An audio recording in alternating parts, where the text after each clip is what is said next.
So this is a quick video, it may not be quick, we'll see, about my experience so far switching from Verizon to T-Mobile service. This is my old Verizon phone, it's Galaxy S4. This is my new T-Mobile phone, which is a Lumia 640. And I've kind of went over the Lumia 640 in previous videos. I'm not going to talk about the phone itself. This is more of just my experience in switching. Maybe some tips for some people if they're thinking of switching. And that's I'll talk a little bit about bringing a device over.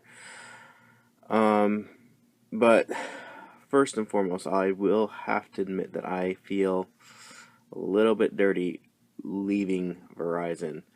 I've been a Verizon customer since 2005, so more than 10 years. And in fact, for 5 of those 10 years, I was actually a Verizon wireless employee. I worked in the call center, specifically in data technical support. So, you know, I was there when we went from the Trio 650 to the Trio 700. You know, I was there when the Razor was very first on Verizon many years ago. I was there just up until the point where the iPhone launched on Verizon. So I was there for a lot of policy change, a lot of customer experience change, and when I first worked at Verizon and was very first a customer, being a customer at Verizon made a lot of sense. They had a lot of policies that were very customer oriented, very customer focused. In the nearly 10 years since then, they've really gone away from it. Things like New Every 2, where they give you $100 towards a new phone. Now, if you upgrade your phone, they charge you $30 for the privilege. You know, that's a huge change in policy that I don't like, and I know part of that's because they were pushing people onto phone payment plans, which I'm not a huge fan of. And I felt it was finally time to switch away.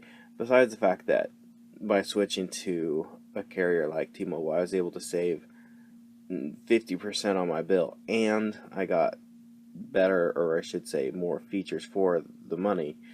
Even at half, I still get more features than when I had Verizon. I didn't want to support Verizon anymore with their current policies, at least towards customers. And I don't feel like their plans are not to maximize the customer experience, but to maximize the bottom dollar. And I don't think they definitely still have the best coverage by far. I mean, it's pretty hard to beat Verizon's coverage. They've done their due diligence in providing great coverage, but they no longer provide the customer service that they used to. And I don't think the cost of the plans justifies the additional coverage. So when I switched to Verizon, or switched to T-Mobile, I was actually going to carry over my Galaxy S4 because it does it will take GSM. It doesn't need to be unlocked or anything. There's just a couple of settings that need to be changed. However, in the latest version of Lollipop that came out a couple months ago, they made some changes so that when you switch, if you're on LTE on T-Mobile, your text messaging doesn't work, which is really stupid. So I can't use it on T-Mobile for my work. I have to have working text messaging. And so I went out and bought a T-Mobile locked phone. Now, with Verizon, if you have a phone that your number's pretty much locked to that phone, now you can obviously activate other phones on your number, yada yada, but it's a process. You either have to do it online or you have to call into customer service to do that. and you can only do it a couple times a month. So like if you say you lose your phone and you switch to a backup phone, and then you find your phone, you switch back to it, but then you lose it again, and you switch back to your temporary phone, you cannot, and you find your new phone, you won't be able to activate your new phone. I shouldn't say your regular phone that you use until the next billing cycle. They only allow 2, maybe 3 changes in a month. Where with a carrier that's a GSM carrier, you're just swapping SIM cards. There's no, it's the SIM card that's locked to your account, not the device. Which, with Verizon, if I lost my phone, I activated either a non-smartphone or a, say like a BlackBerry, something that uses a different type of data plan. Or even just a different phone, they actually end up prorating your data plan, your much higher likelihood for overages, things like that, just for the simple fact that I lost my phone and I have to, switch to a different device. Or if you just feel like using a different phone for a little while. I mean, when I worked at Verizon, I had a new phone like every 2 or 3 months, and so I'm kind of in the habit of I like to switch out my phones, even if it's just temporary, to something else, just to carry on something different. With a carrier that's a GSM carrier, it's locked to your SIM card. So the problem with that is if you lose your phone, you don't have your SIM card. I do have a spare SIM card that I keep just in case, and you get a spare phone, but just because for work I have to always have a phone with me. So in that respect, it's not as easy. But if you want to swap out phones, or if you break your phone, it's so much easier. There's so much more options. I mean, if push comes to shove, you can just go to Walmart and pick up a prepaid T-Mobile phone, slap your SIM card in, and you're good to go. Where with Verizon, it just isn't that easy of a process. If you're not eligible, you have to buy one at full price, which is ridiculously expensive. You can't buy a prepaid phone and activate it on a postpaid account. With a GSM carrier, you can go out and buy an unlocked phone and slap your SIM card in it, and you're good to go as long as the bands are the same. I know T-Mobile and AT&T have slightly different bands, so you have to make sure the phone's compatible. But if the phone's compatible, I know Blue makes some phones that work on T-Mobile and AT&T that you just put your SIM card in and you're good to go. So I really feel like as far as the phones and devices, you really have a lot more choice, especially in the less expensive arena. This phone, now I bought it on contract, and it was free, quote unquote, on contract. But I have a 2-year agreement. If I cancel that 2-year agreement, and I'm charged upwards of $300 or $400 for a contract end. In fact, switching to T-Mobile, I am breaking my contract about 4 months early. I've had this phone just shy of 2 years, and it's going to cost me $200 to break the contract on this phone.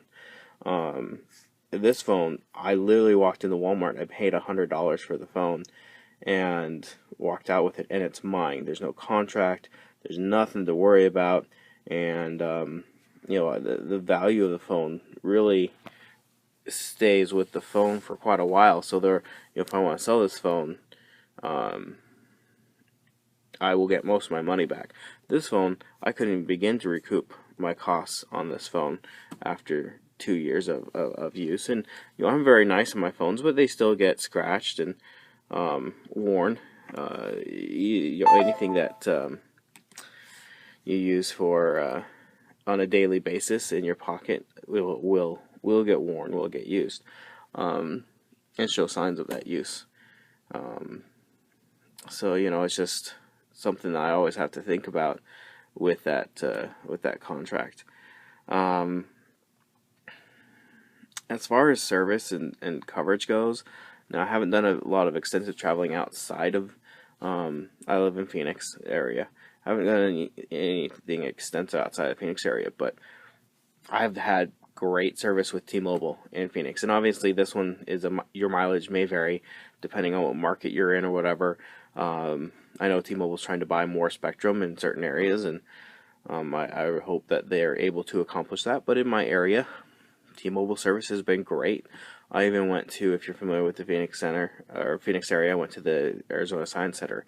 It's a huge cement building, and with cement you get basically a rebar cage covered in cement, and it is like a Faraday cage where it blocks cell service. And even in the bottom floor, which is basically the basement of that building, I still had 2 bars of LTE, and it worked great, and I was able to look up where we were going to lunch afterwards, and I didn't have to worry about cell service. I'm sure outside of the city I'm not going to have the same coverage as I would with Verizon in the more rural areas or along the highways.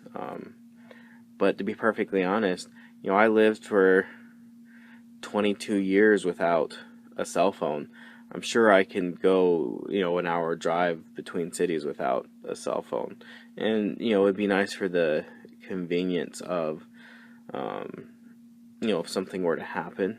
Obviously, that's what everybody says. Well, what if something were to happen? I'm just like, I've never broken down. I maintain my vehicles religiously. Pretty sure I'll be okay. Like I said, my parents were fine up until 10 years ago. They're in their almost 60s now, and they didn't even have a cell phone until I basically forced it on them. Not quite 10 years ago. And, things with, sorry, my phone keeps going off. That's why I need a phone for work. That happens 24/7. With my phone, I get an email or text message every few moments. Anyways, I don't. I'm not the person who talks on the cell phone on the car. I don't text on the car. In fact, oftentimes I'll either put my phone completely on silent or turn it off when I get in my car. So I don't have that desperate need to have the cell phone on when I'm driving out. So I may feel that little bit low service when I'm out, but I'm kind of rambling there. But I just don't feel like it's as necessary as people make it out to be, and as the marketing makes it out to be. The most important place for my phone to work is at home. It works perfectly at home. Work works great at work, and out and about, I've had great service, and I haven't had any problems. And I was really worried about that. Verizon has had such great service. That was one of my biggest reasons for not switching away. And at this point, I wish I had done it sooner, to be perfectly honest. So if there's anybody who's thinking of switching away from Verizon, I've never had a problem technically with billing. I didn't switch away because I was angry at Verizon. I dealt with that a lot when I was a customer care rep for Verizon, is people switching to Verizon because they were angry at their previous carrier. And those people who were angry at their last carrier, their habits and tendencies carried over to the new carrier, and they were angry at their new carrier. It was very rarely the carrier's fault for why people were angry. Not, just as a customer care side of things, I don't know how to put that less bluntly, but oftentimes the problem's you, not the carrier. Sometimes it's the carrier because, they are a business, they're trying to make money, and they do what they can to make money.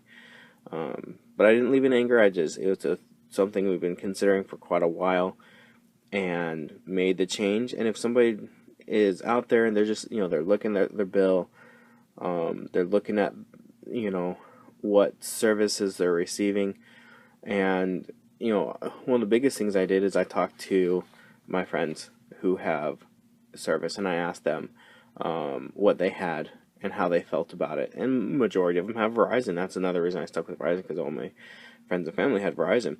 But I had a few friends that have T-Mobile, and they said it's worked great for us. We've had zero problems with it. And so I decided to make the switch. And like I said, at first, I felt pretty dirty making that change, leaving who I had been with for 10 plus years. But then now that I've made that change, it's actually a relief. Like I said, I'm saving half of what I was paying to Verizon. I'm getting more coverage. I'm not more coverage. I'm getting more services. Before I had, I share a plan with some people, and I was the only one with a smartphone. Now we're all able to have a smartphone, which in this day and age, while not a necessity, is very nice, very convenient. And on Verizon, there was no way we could have afforded to move everybody to a smartphone data plan. It was prohibitively expensive. When you talk about 5 people, that gets to be pretty pricey. So yeah, so anybody who's thinking of moving to T-Mobile from Verizon, my experience so far has been great. I've had about a week or so, and to be honest, I don't really feel that. That's the thing. I don't feel like I've changed, and I think that's the best thing that could have happened. Is I don't really notice a difference. I got a new phone. That's the biggest difference. I really like my new phone, so that's good. But if you have any questions about the change, about my experience, anything like that, if you're thinking of making a change, you have any questions, feel free to comment down below. More than happy to answer your questions.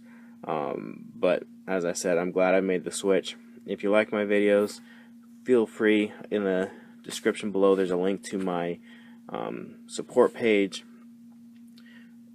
I appreciate any and all support that you can give.